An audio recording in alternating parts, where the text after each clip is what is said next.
Home coming guided meditation. ನಾವು ನಮ್ಮಿಂದ ಬಹುದೂರ ಬಂದುಬಿಟ್ಟಿದ್ದೀವಿ. ಎಷ್ಟು ದೂರ ಅಂದರೆ ವಾಪಸ್ ಹೋಗಲಿಕ್ಕೆ ದಾರಿನೇ ಮರೆತು ಬಿಟ್ಟಿದ್ದೀವಿ. ಕಾಡಲ್ಲಿ ಯಾವ ರೀತಿ ದಾರಿ ತಪ್ಪಿದಾಗ ಅಲಿತಾ ಇರ್ತೀವೋ ಹಾಗೆ ಜೀವನದಲ್ಲಿ ಅಲ್ಲಿ ಅಲಿತಾ ಇದ್ದೀವಿ. ಈ ಧ್ಯಾನದಲ್ಲಿ ನಾವು ನಮ್ಮ ಸಮೀಪ ಬರಲಿಕ್ಕೆ ಪ್ರಯೋಗ ಮಾಡೋಣ. ಈಗ ಎಲ್ಲಿದ್ದೀವಿ ಅಲ್ಲಿಂದ ನಮ್ಮ ಮನೆಗೆ ಬರುವ ಪ್ರಯತ್ನ ಮಾಡೋಣ. ಏಕಾಂತ ಸ್ಥಳದಲ್ಲಿ ಕೂತು ಕಣ್ಣು ಮುಚ್ಚಿ ಮಲಗಿಕೊಂಡು ಶರೀರನ ರಿಲ್ಯಾಕ್ಸ್ ಆಗಿ ಬಿಡಿ. ಆಳವಾದ ಉಸಿರಾಟ ಮಾಡ್ತಾ ಶಾಂತರಾಗುವ ಅನುಭವ ಮಾಡಿ. ಮನಸ್ಸು ಶಾಂತ ಆಗ್ತಾ ಇದೆ, ಉಸಿರು ಶಾಂತ ಆಗ್ತಾ ಇದೆ. ಶರೀರನ ಬಿಗಿ ಹಿಡಿಬೇಡಿ, ಸಡಿಲ ಬಿಡಿ. ಅದು ಅದ್ರ ಪಾಡಿಗೆ ಸೆಟ್ ಆಗುತ್ತೆ. ನೀವೇನು ಮಾಡಬೇಡಿ. ಈಗ ನಾವು ಎಲ್ಲಿದ್ದೇವೆ ಅಲ್ಲಿಂದ ನಮ್ಮ ಮನೆಗೆ ಹೋಗೋಣ. ನಾವು ಮರೆತಿದ್ದೀವಿ ಎಲ್ಲಿ ನಮ್ಮ ಮನೆ ಇದೆ ಅಂತ, ದೂರ ಬಂದುಬಿಟ್ಟಿದ್ದೀವಿ. ಈಗ ಎಲ್ಲಿದ್ದೇವೆ ಅದರ ಮಾಹಿತಿ ತಿಳಿದುಕೊಳ್ಳೋಣ. ಮಾನಸಿಕವಾಗಿ ಎಲ್ಲಿದ್ದೇವೆ? ಭೌತಿಕವಾಗಿ ಏನೋ ಶರೀರ ಮಲ್ಕೊಂಡಿದೆ. ಈಗ ಮಾನಸಿಕವಾಗಿ ಎಲ್ಲಿ ಸಿಕ್ಕಾಕೊಂಡಿದ್ದೀವಿ? ಸಮಾಜದ ವಿಷಯ, ದೇಶದ ವಿಷಯ, ರಾಷ್ಟ್ರದ ವಿಷಯ, ಪರಿವಾರದ ವಿಷಯ, ಕೆಲಸದ ವಿಷಯ ನಮ್ಮ ಮನಸ್ಸಲ್ಲಿ ಎಲ್ಲ ತಿರುಗಾಡ್ತಾ ಇದೆ. ಇದರಲ್ಲಿ ಸಿಕ್ಕಾಕೊಂಡಿದ್ದೀವಿ. ಇವೆಲ್ಲ ಹೊರಗಡೆಯ ಸಂಬಂಧ. ಒಳಗಡೆಯಿಂದ ನಾವು ಹತ್ತಿರ ಬರಬೇಕು. ಎಲ್ಲಿದ್ದೀರಾ? ಯಾವ ಊರಲ್ಲಿ ಆಫೀಸಲ್ಲಿದ್ದರೆ ಅಲ್ಲಿಂದ ಮನೆಗೆ ಬನ್ನಿ. ಎಲ್ಲದಕ್ಕೂ ಹೋಲಿಸಿದ್ರೆ ಸ್ವಲ್ಪ ಹತ್ತಿರದ ಮನೆ ಅಂದರೆ ನಾವಿರುವ ಮನೆ, ಹೊರ ಪ್ರಪಂಚದ ಮನೆ. ಅಲ್ಲಿಗೆ ಬನ್ನಿ, ಭೌತಿಕ ಮನೆ ಹತ್ರ ಬನ್ನಿ.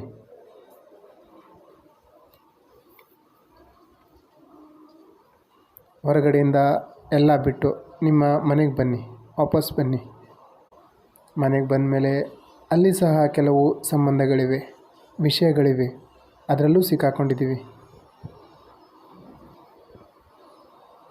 ಪತಿ ಪತ್ನಿ, ಅಪ್ಪ ಅಮ್ಮ, ಅಣ್ಣ ತಮ್ಮ, ಅಕ್ಕ ತಂಗಿ, ಇವೆಲ್ಲ ಸಹ ಹೊರಗಡೆ ಸಂಬಂಧ.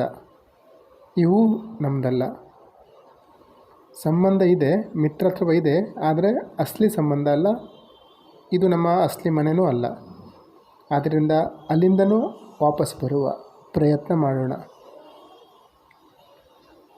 ಇಲ್ಲಿಂದನೂ ಮುಕ್ತರಾಗೋಣ.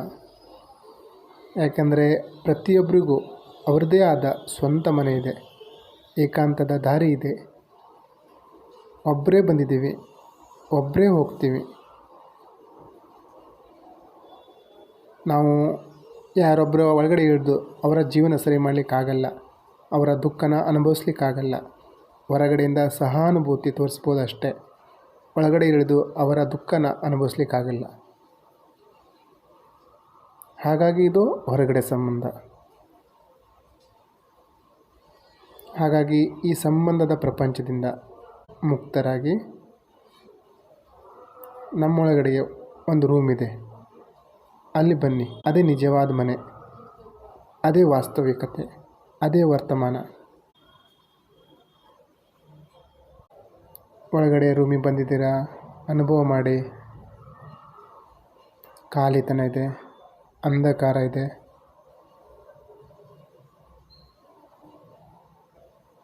ರೂಮಿನ ಒಳಗಡೆ ಸೇರಿಕೊಂಡಿದ್ದೀರಾ.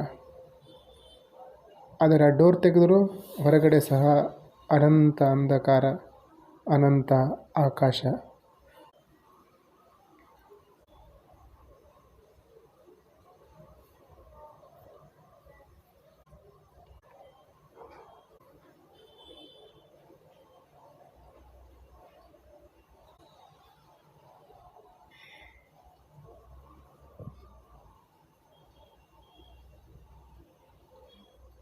ಹೊರಗಡೆ ಮನೆ ಸಿಮೆಂಟು ಮರಳಿಂದ ಕಟ್ಟಿರುವಂಥದ್ದು ಭೌತಿಕ ಮನೆ. ಶರೀರ ನಮ್ಮ ನಿಜವಾದ ಮನೆ. ಪಾದದಿಂದ ತಲೆವರೆಗೂ ಶರೀರವನ್ನು ಗಮನಿಸಿ. ಇದು ಹತ್ತಿರವಾದ ಮನೆ, ಹತ್ತಿರದ ಸಂಬಂಧ ಇರುವಂಥದ್ದು. ಈ ಶರೀರಕ್ಕೆ ಹೋಲಿಸಿದರೆ ಹೊರಗಡೆ ಎಲ್ಲ ಸಂಬಂಧ ಸ್ವಲ್ಪ ದೂರದ ಸಂಬಂಧ. ಶರೀರದ ಮೇಲೆ ಗಮನ ತನ್ನಿ, ಬೇರೆ ಎಲ್ಲ ಮರೀರಿ. ಶರೀರದ ನೋವು, ದುಃಖ ಎಲ್ಲವನ್ನು ಅನುಭವಿಸಿ.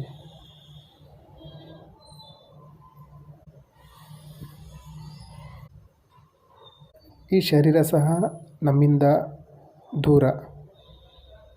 ಯಾಕೆಂದರೆ ನಾವು ಇದರ ಒಳಗಡೆ ಇರುವಂಥವರು.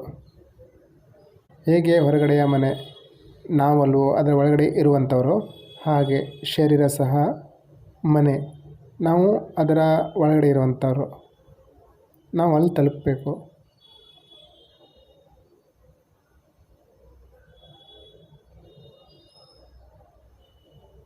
ನಾವಿನ್ನು ಒಳಗಡೆ ಹೋಗುವ ಪ್ರಯತ್ನ ಮಾಡೋಣ. ಒಳಗಡೆ ಹೋದರೆ ವಿಚಾರ ಭಾವನೆಯ ಅನುಭವ ಆಗುತ್ತೆ. ಇದು ಶರೀರಕ್ಕಿಂತ ಸ್ವಲ್ಪ ಹತ್ತಿರದ ಮನೆ. ವಿಚಾರ ಭಾವನೆ ಅನುಭವ ಮಾಡಿ. ಏನು ವಿಚಾರ ನಡೀತಾ ಇದೆ ಗಮನಿಸಿ. ವಿಚಾರ ನಡೀತಾ ಇಲ್ಲ ಅಂದರೆ ಖಾಲಿತನದ ಅನುಭವ ಆಗುತ್ತೆ.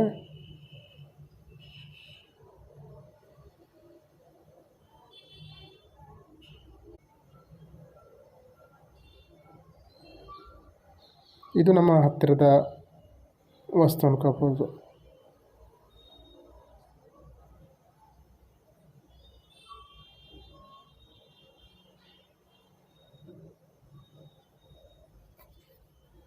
ಈ ವಿಚಾರ ಹೀಗೆ ಬರ್ತವೆ.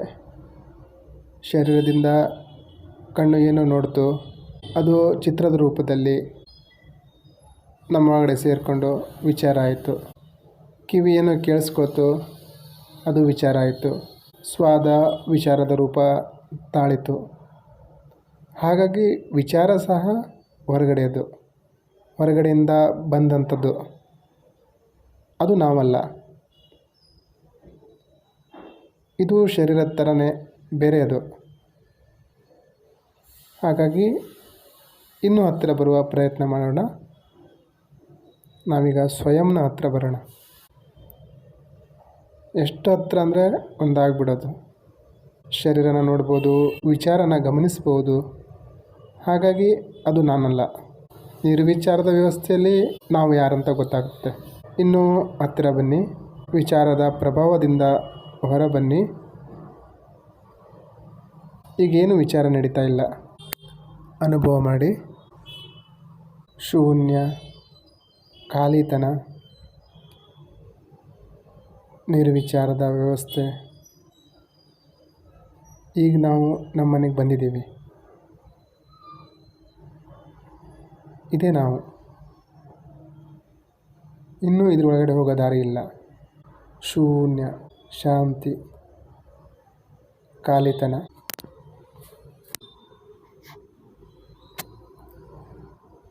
ಇದೇ ಅಂತಿಮ ಬಿಂದು. ಇದರ ಅನುಭವ ಮಾಡಿ. ಇದೇ ನಾವು. ಇದೇ ನಮ್ಮ ಅಸಲಿ ಸ್ವಭಾವ, ನಮ್ಮ ಸ್ವಂತ ಮನೆ. ನಾವು ಇಲ್ಲೇ ಇರುವರು, ಇಲ್ಲಿನ ನಿವಾಸಿಗಳು. ಅನುಭವ ಮಾಡಿ. ಶಾಂತಿ ಇದೆ, ಆನಂದ ಇದೆ.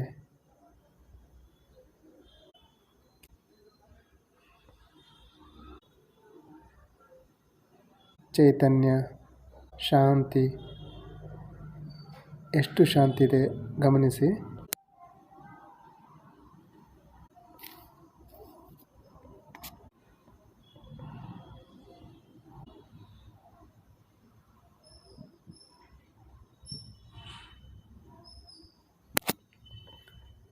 ಈ ಉಪಸ್ಥಿತಿನ ಅನುಭವ ಮಾಡಿ. ಶೂನ್ಯದಲ್ಲಿ ಲೀನರಾಗಿ, ಸ್ಥಿರರಾಗಿ.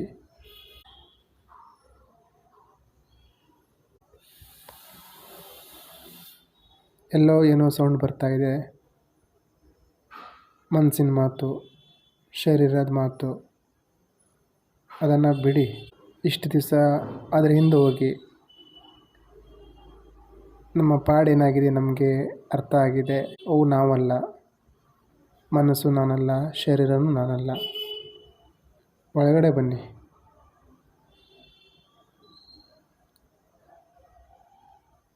ದೂರ ಇದ್ದು ಶರೀರನ ನೋಡಿ, ವಿಚಾರನ ನೋಡಿ. ಅವೆಲ್ಲ ನಾವಲ್ಲ. ನಾವೀಗ ಸತ್ಯನ ಅರಿತಿದ್ದೇವೆ. ನಾವು ನಮ್ಮನ್ನು ಅರಿತಿದ್ದೇವೆ. ತುಂಬ ಸೂಕ್ಷ್ಮವಾಗಿ ಅರಿಯಿರಿ. ಇದೇ ನಾವು. ಇನ್ನೂ ಒಳಗಡೆ ಇಳಿಲಿಕ್ಕಾಗೋದಿಲ್ವೋ ಅದೇ ನಾವು. ಶೂನ್ಯ, ಚೈತನ್ಯಮಯ, ಶಾಂತಿ, ಓಂಕಾರ, ನಿರಾಕಾರ, ಮೌನ.